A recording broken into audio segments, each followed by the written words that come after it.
Hello everyone, welcome back to my YouTube channel. If you're new here, my name is Heather Lewis and today I'm going to be making over this vintage tall boy dresser that I picked up off of the side of the road. Clearly I am in a new location. If you haven't seen my latest video, make sure to go check it out. I have actually recently moved, which means I'm also in a brand new workshop garage space. And if you can't already see, this one is pretty sweet. Not all the tools is mine, but I still think it's pretty cool to look at, and I am gonna be able to use all of it, so I think it'll be fun to do that. Now, if you guys like this type of content, please make sure to like this video and subscribe down below. Also, commenting and turning on post notifications or sharing this video are also great ways to interact with this video and my channel, which is going to help this channel grow. I do have a goal to reach 10,000 subscribers by the end of the year, and I need your guys' help to be able to do that. So any type of interaction is greatly appreciated, especially subscribing if you aren't already. Let's talk a little bit about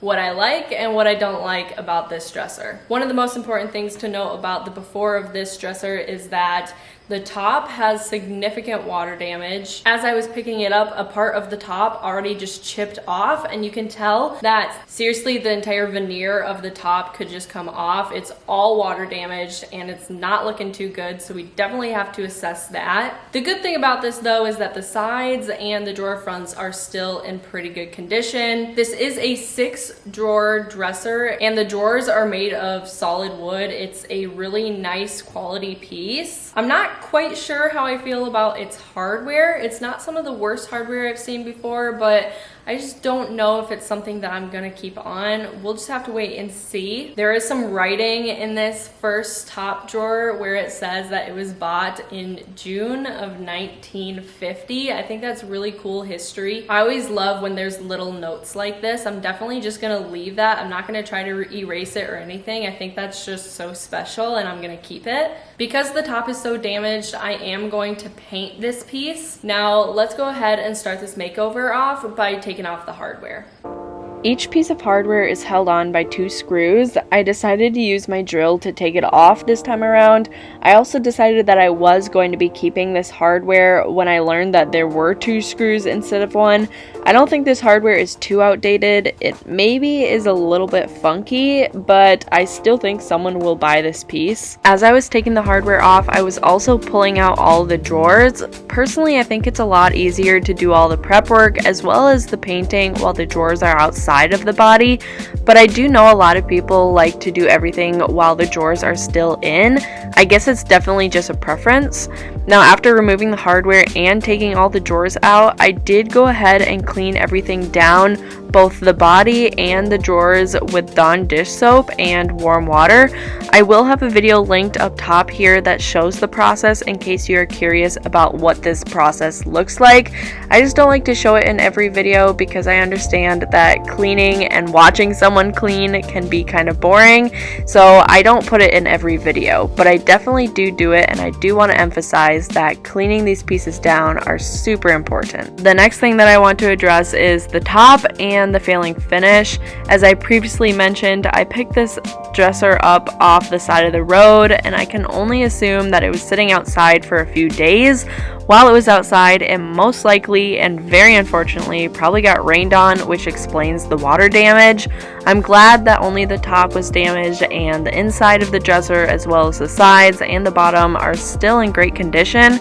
However, I just can't paint over this top knowing that the veneer is falling apart, so I have to remove it. I am removing it with a putty knife. I did try a heat gun, which you will see in a little bit, which helped a little, but I just found that the putty knife worked best. When I picked this dresser up, my original plan was to actually keep it for myself. This was week 1 of living in my new place, and I didn't think that I was going to fit all of my clothes as well as Avery's in the dressers that we had, so this was meant to be for me.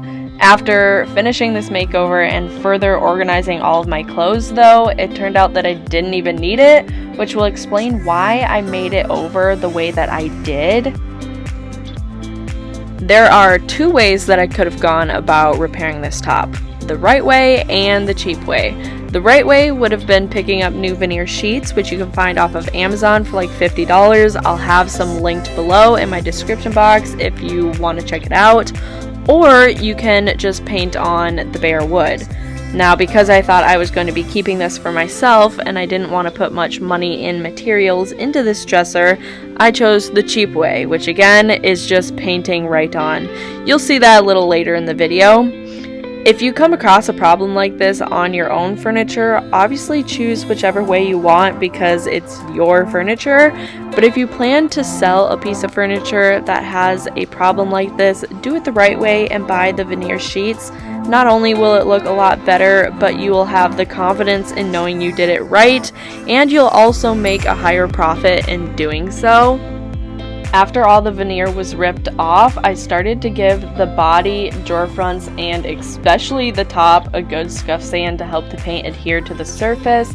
The top was also a little bit uneven from some of the veneer that didn't want to come up, so I made sure to sand that down smooth. I decided that I'm going to do most of my sanding inside the garage, especially in the winter since this is a heated garage, fortunately for me. So for now I am just using my shop vac to catch as much of the dust as I can, but I did actually order an attachment for my sander that will just hook the hose right up to my shop vac, and that's just coming in the mail, but that will be really nice. Once I was able to get everything sanded down, then I took a wet rag and wiped all of the surfaces that was going to get paint because I definitely didn't want to get any of that sanding dust left behind when the paint went on. If you've ever skipped out on the cleaning process on a dresser that had any sort of dirt or grime or was dirty in any way, shape, or form, and then you went to go ahead and put paint on it and paint the piece, then you would know that any sort of dirt, grime, whatever will actually show through the paint, and it's really disgusting. So you want to make sure to do it, even though it's a pretty boring process. This piece was also pretty dirty on the inside of the body too, so I made sure to just wipe all of that down as much as I could because it was just so dirty. I got my paint pan lined with aluminum foil, which is something I like to do just to keep the pan clean and be able to use it over and over and over again. The paint that I'm using on this dresser is Beyond Paint, which I've used this paint before, it's just been a while.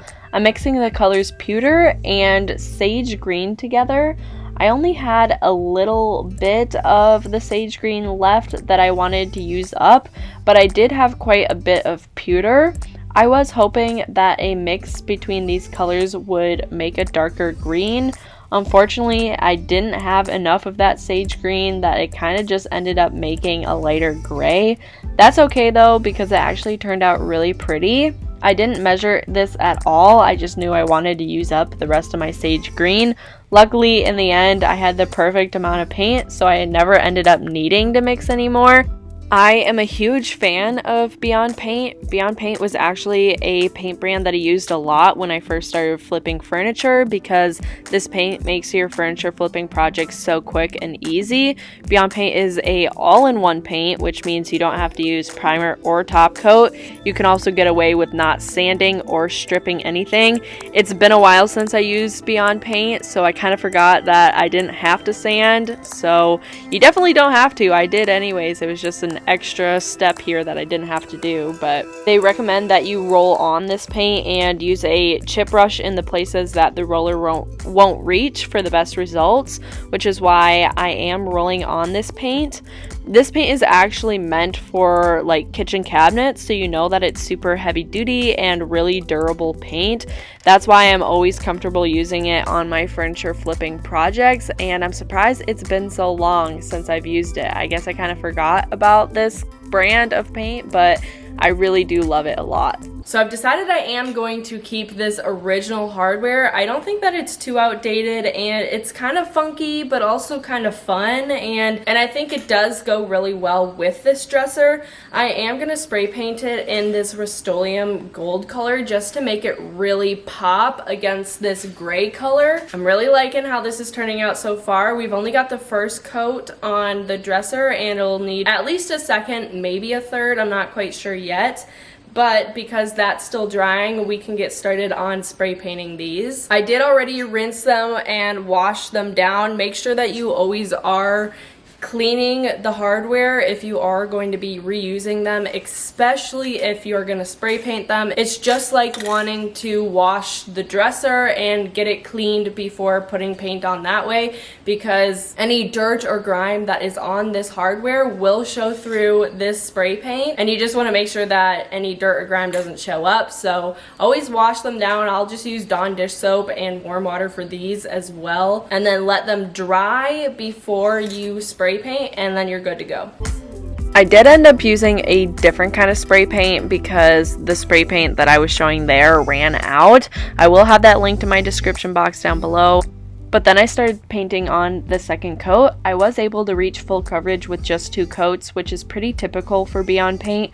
Because I ended up not needing this dresser for myself, I am going to be selling it on Facebook Marketplace. I do want to note that the top is not perfect because I wasn't too concerned about it when I thought I was keeping it for myself, and because I didn't put on a new layer of veneer. That's definitely going to play a factor in how much profit I make. I'm not going to list this for any more than $200. If I would have fixed the veneer, maybe I would have tried upwards of $300 to $350. However, for the most part, I do love how it turned out. One last time, if you could please give this video a thumbs up and subscribe down below. It'll really help me reach my goal of 10,000 subscribers by the end of the year. Maybe also comment what was your favorite part about this video, and let's get into the final reveal.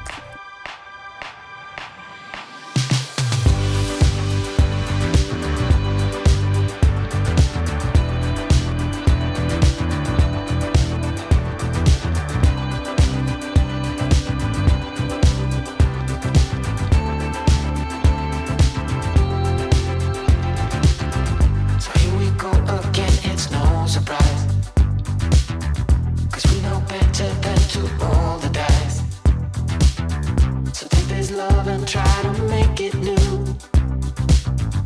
You can't fight it when it feels so true.